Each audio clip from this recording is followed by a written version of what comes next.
about the watch. If it's behaving weird, if it's not keeping proper time, just make sure you bring the card itself and the watch to us, and we will take care of that for you. Okay. I think I've had mine for 8 years, and I love it just as much now as the day I picked it up. It's such a phenomenal watch. Okay. There we are, man. Thank you Congratulations. so much. Thank you, Jamie. Anytime at all.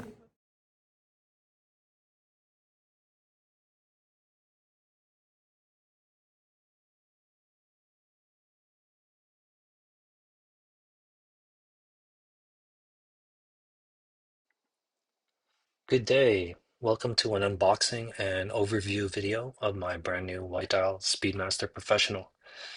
This video is about my experience purchasing the watch and why I chose this timepiece.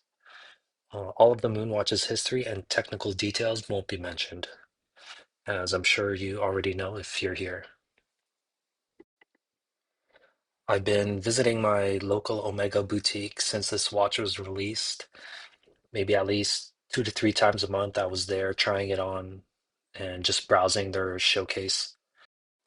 I was there so frequently that one of their sales associates had invited me to an Omega event, and this was a personal milestone to commemorate some achievements that I've made over the past several years.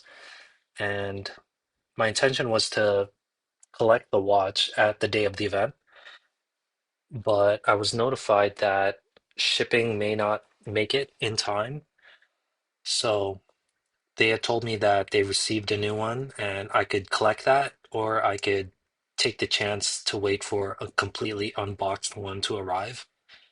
I was working in the area on that day, so I happened to stop by and collect it in store. Here we have some images of the certifications. I thought the cards were really nice. Here on the back of the pictogram card shows all the capabilities of the Speedmaster, showing the chronometer, the 5 bar resistance, 5-year warranty. Here we have the master chronometer, 15,000 Gauss silicon hairspring, and another view of the master chronometer certificate. Do it as I basically just use the side of my finger, and I put the side of my finger and I just roll back and forth. Okay.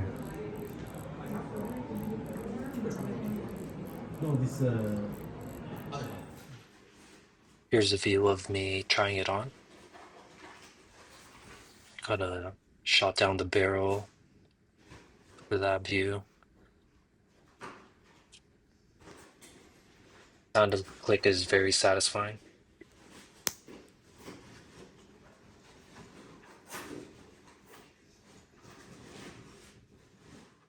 What's cool about the dive watch is the timing function is exterior from the watch's movement.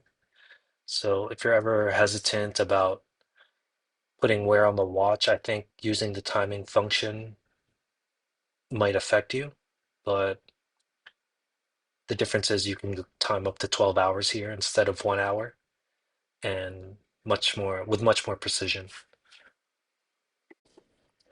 One thing I've noticed with the Oyster Perpetual case shapes of Rolex and Tudor is all the polishing is contained on the sides of the wrist, but on Omega, with the twisted lyre lugs, the shine curves and it points towards you, which is something I've really come to admire.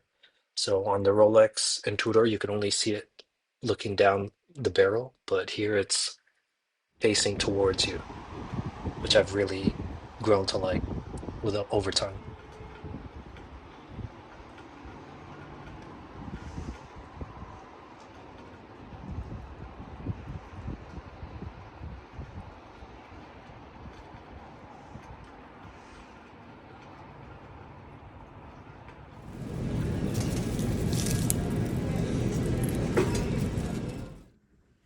Another detail I've noticed is the twisted lyre lugs.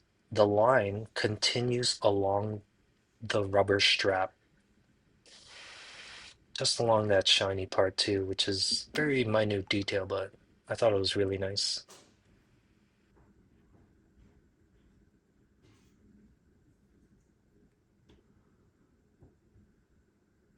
I fear putting additional wear on the rubber strap with the way that it has to go underneath the clasps there. So every time I want to adjust it, I'm possibly putting wear every time I remove and place it back under, like so. I just wanted to show some of the nice detail here underneath the strap, the print of the moon.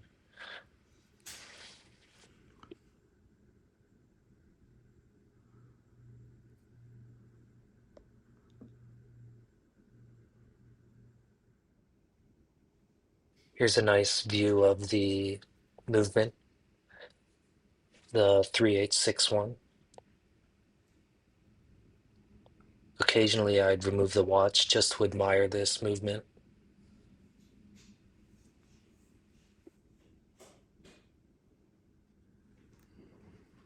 Here's a view of the Omega Swatch Moonwatch, Mission to the Moon, limited edition, 1965, in comparison to the Omega Speedmaster Professional. I got this watch sort of as a placeholder to see if I'd wear it for over a year or so, and if I still liked it, then maybe that'd be a sign into purchasing the actual professional.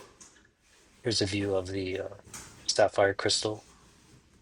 The white dial sapphire crystal is actually more raised than the black dial, so more light gets into the dial, provides some really nice views. Here's a comparison of the Seamaster 300 and the Speedmaster Professional's Lume. Thanks for tuning into my video.